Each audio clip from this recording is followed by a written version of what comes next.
What made you so special? Nothing. I'm just a kid from Brooklyn. And again, I tried to keep it realistic. In order not to make him a typical hero, I made him an average guy who was kind of unpopular. He was sort of a nerd. He didn't have enough money. He was an orphan. He was shy and so forth. And it turned out he was somebody that the readers could relate to. What turns a nobody into a legend? For centuries, artists have always been fascinated with the rise of the unremarkable. The nameless, the overlooked, the normal, those who should have been forgotten, yet somehow, through sheer will, carved their names into myth.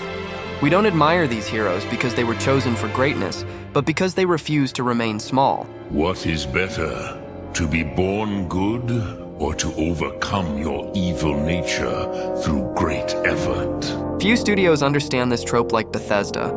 With the Elder Scrolls and Fallout series, they defined what it means to rise from nothing. And since 2011, no game has quite captured that journey with the same scale and wonder as Skyrim. Except one.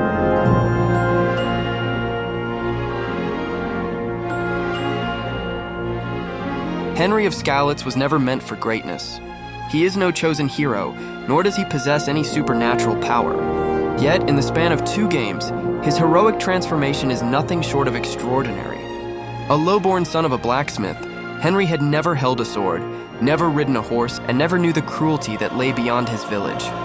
That is until war arrives at his very doorstep, tearing his home apart in an instant. He watched his parents slaughtered before his eyes, powerless and unarmed, just a frightened boy thrown into a world that demands he either adapt or perish. This struggle of his is not romanticized. The 15th century was a world where the sword and the quill belonged only to the privileged, where literacy, combat training, and education were luxuries of the elite. My lord, he's a peasant. You can't make a squire of a peasant. And that is exactly what makes Henry's journey so immersive. Kingdom Come Deliverance refuses to bend history for the sake of fantasy. It compels the player to endure the struggle of a man against a ruthless world. Play the game, but you don't understand the rules, and in the end, you'll lose. And from this brutal world emerges a villain of unmatched depth, one whose very influence shapes one of gaming's most cinematic confrontations.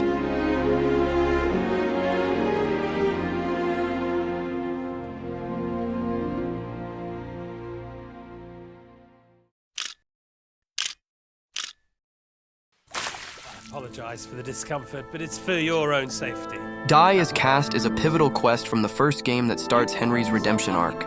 I'm gonna kill you with it. Captured, beaten, and tortured by Istvan Toth, Henry finds himself at the mercy of the game's central antagonist. This quest marks a major turning point in both the narrative and Henry's personal journey. By this stage, Henry has evolved from a humble blacksmith's son into a seasoned warrior, having honed his skills in war-torn Bohemia. Players have endured that same uphill battle, grappling with the game's famously punishing mechanics that, while frustrating at first, eventually turns Henry from a wide-eyed scrub into a stone-cold killer. Henry has learned Latin, gone undercover as a monk, befriended a fan-favorite priest, rescued Lord Hans, and earned a reputation among Bohemia's nobility. So, when he's tasked with infiltrating a bandit camp, he does so with confidence, gradually earning their trust and securing an audience with their leader. What is it? But he walks right into a nasty surprise. I went to the fight master as you ordered, and What's the matter? Lost your tongue?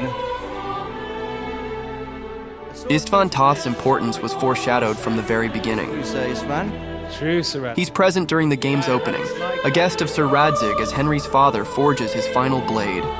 The game conceals that Istvan is a spy who orchestrated the attack on Skalitz, but the real gut punch is this. He now holds that very same sword. Am I right, young man? you bastard. The sword was the final connection to everything Henry lost. It wasn't just the last thing that his father made, it was the last thing that they did together. It's magnificent. You need some help? And when it slips from his grasp mid-game, thanks to his own stubborn recklessness and a betrayal by a face from his broken past, it sets in motion a deeper transformation. And Istvan doesn't stop at physical torment. He goes further, breaking Henry emotionally with the game's biggest plot twist. Your father. Your real father. It's your liege lord. Radzig Kobela. That revelation reframes everything.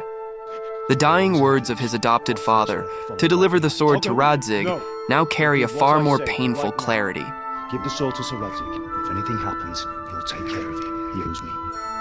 Like they say, the stronger dog fucks the bitches. But even as Henry lies gagged and beaten, Istvan makes a mistake. He underestimates him. It's time. Now, I'm afraid I have more important business to attend to. I'll leave Udo. It's a theme that will come to define their rivalry, from this moment all the way into the Eric, sequel. Let's go. We've got work to do. While Istvan turns his focus to politics and power plays, believing Henry to be just another captured pawn, something unexpected happens.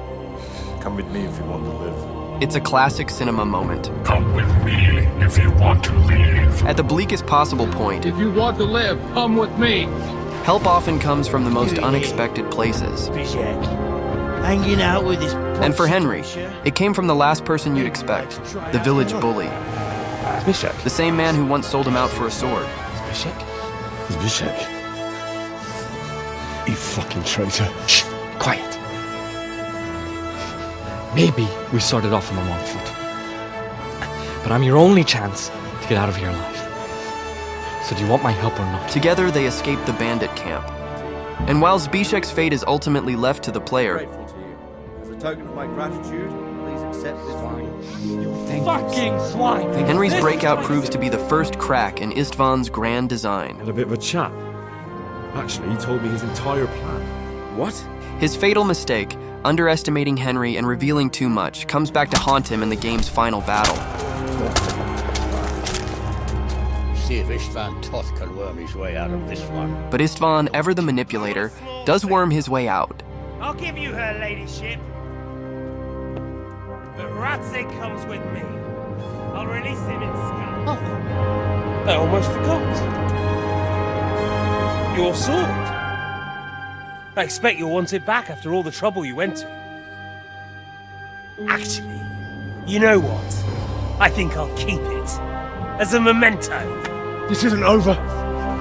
I'll find you. I look forward to it. As Istvan vanishes with the sword, Henry is left with nothing but the weight of unfinished grief, and the story fades out on a brutal cliffhanger. One that wouldn't be resolved for nearly a decade.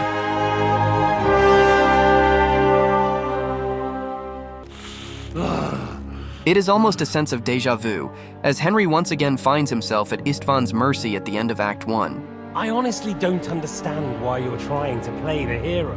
But this time, he's not alone. Beside him are Father Godwin and John Zizka, all subjected to one of the game's most brutally grounded interrogation sequences. Nothing, you whoreson! You told me more than you think. And you ought to get some rest. The player can try to resist, but the outcome is inevitable. Istvan gets what he came for. Istvan has already proven himself a devastating asset to Sigismund. A covert operator embedded deep within Nabokov, his betrayal wasn't revealed until it was far too late. You! Toth! You swine! What's he talking about? You clearly don't know your own men, although this one is Sigismund's man. We've already had the honor. They're making up shit to avoid the gallows. Throw him in the cell with Nebak. I'm sure he'll get on just fine together. But he's rescued immediately by Eric, the bandit leader from the first game, already established as Istvan's intimate companion. When did you start recruiting Radzig's people, Eric? No, we've got to flee now. There'll be time when we meet again. Their escape marks a turning point in the war, when Istvan returns with Sigismund's full force. Please forgive my abrupt departure without saying goodbye yesterday. I have an account to settle with a certain bastard of Radzig's. The fortress is no match for the raw force of Sigismund's modern warfare. With the battle lost, Henry and his allies are captured, delivering him straight back into the clutches of Istvan Toth. Well, that's that. Now with the information extracted, He's going on a little Istvan once trip. again makes the fatal mistake that seems embedded in his character. He underestimates Henry. Again. Istvan is the kind of villain who mistakes cunning for perfection, dismissing his enemies as pawns already played and discarded. But what Istvan fails to see is that Henry's resilience was never a matter of luck or narrative convenience. It's what's kept him alive this long.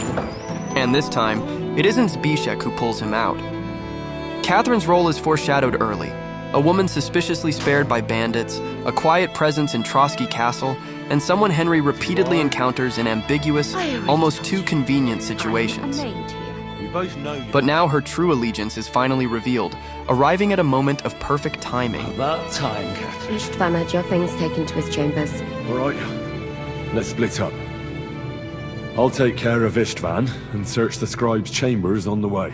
With Zizka and Godwin staying behind, the game transitions into one of its rare stealth sequences, a tense atmospheric crawl through Trotsky Castle in the dead of night. The player is given freedom in approach, but Henry begins the sequence physically weakened, his strength reduced by 3 due to the torture. It's a subtle mechanical debuff that encourages caution. The storm outside becomes a tool, masking footsteps and muffling takedowns as Henry slips through the dark corridors. What's the matter? Are you afraid of thunderstorms? To hell with the storm. As Henry creeps toward the courtyard, he catches a quiet but deeply human moment from the shadows. You'll pass through Senates. That belongs to the Rosenbergs, and they'll give you a fresh Rottenstein. This scene adds depth to the ambiguous layered relationship between Istvan and Eric, painting them not as villains, but as human, shaped by the world they live in. You worried about me? Nobody will hand anything on a platter to men like you and me. As Eric walks away, unaware it's their final farewell, the moment settles over Henry with a quiet, inevitable weight. As Henry reaches the Crone Tower and quietly dispatches the sleeping, drunken guards, he begins his ascent to Toth's chambers. When the cutscene triggers, the player knows what's coming. For longtime fans of the series, this confrontation isn't just necessary. They've waited 8 years for this. But unlike what they expected, Istvan isn't asleep. He stands by the window, wine in hand, watching the storm outside. It's almost as if he was expecting someone.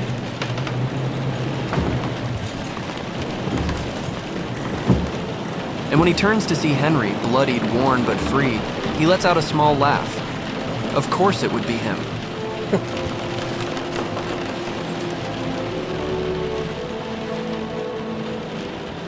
You just won't give up, will you?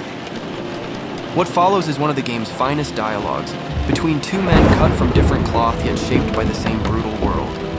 You know, I actually like that about you. It reminds me of someone. I'm not like you. Indeed. Last time you let me go. That's not my style. And it came back to haunt you. So, what's it gonna be? Fair fight? Or are you finally going to? Kingdom Come Deliverance isn't a game that deals in clear heroes or villains. Henry may fight under the Wenceslas banner, but he's no noble knight. His cause has always been personal, revenge, not politics. And the morality he chooses to follow is no better than the one he's fighting against, something the game constantly reminds you of. I remember everyone I killed. Don't you? That's why it gives you the freedom to choose, to accept what others say war is. War is a nasty business. Or to rise above it. And that choice is present in every major moment of this deep, remarkable game. And that same choice comes to a head when you face Istvan. You can end him ruthlessly, proving him right, or meet him in a fair duel and prove that you're better. I'm not like you. So, I'll give you a chance. Want to fight? Are we supposed to roll around on the floor like a couple of village oafs? You don't even have a weapon! We're in a castle. I'm sure I can find something. I'd say the dust has been settling on that one for a long time. No doubt there's some poignant tale of Von Burgo's ancestors tied. Right? That's just the kind I like. Suit yourself. Let's do it. As the duel begins, it quickly becomes clear who holds the advantage. The same peasant who once fumbled his blade before Istvan has since become a seasoned warrior, now making short work of him. What's it to be?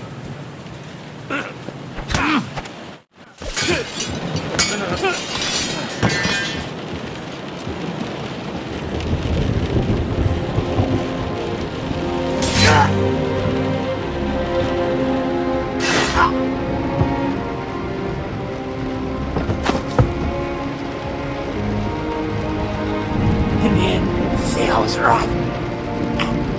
The stronger dog. Fox the bitches. The dictionary defines defenestration as the act of throwing a person or thing out a window.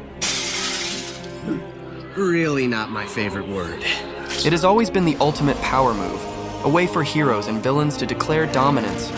The word itself originates in Bohemia, ever since the 17th century, when a group of Czech nobles hurled 2 royal officials out the window of Prague Castle, an act that ignited the 30 Years' War that destroyed half of Europe.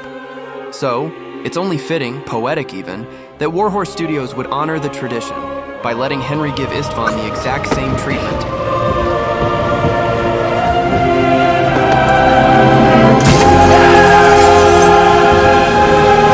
This moment is a testament to how far Henry has come.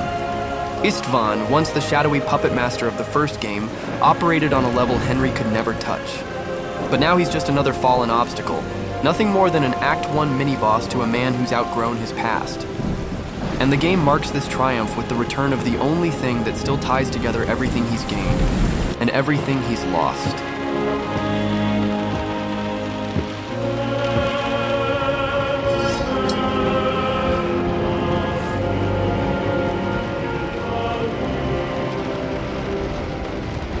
My lord, he's a peasant. You can't make a squire of a peasant. I don't know why you're wasting your time, Sir Bernard. Nothing will come of him anyway. Sir, what good is a sword to a commoner? Try it. You didn't want me fighting. Now look at me. Kingdom Come Deliverance 2 released on February 4th, 2025, to critical acclaim. Praised for its deep narrative, immersive realism, and ambitious role-playing, it quickly emerged as a contender for Game of the Year. The sequel perfected what the first game set out to do, offering a brilliant callback to the immersive worlds and system-heavy design that pays homage to the classics like Morrowind. Its richly detailed setting and well-written characters were brought to life by a talented cast, especially Tom McKay and Luke Dale, whose performances as Henry and Hans earned widespread praise. For a studio that began on Kickstarter, Warhorse Studios stands as a prime example of how the support of the gaming community can help small teams find their footing and go on to create exceptional games. One day I decided I would like to start something new, something I always wanted to do, so I quit my job and I called a couple of friends. And at the heart of it all was the mind behind some of the industry's most compelling narratives, who took a gamble on his homeland, took a gamble on the industry, and reminded the world once again that passion will always outpace money.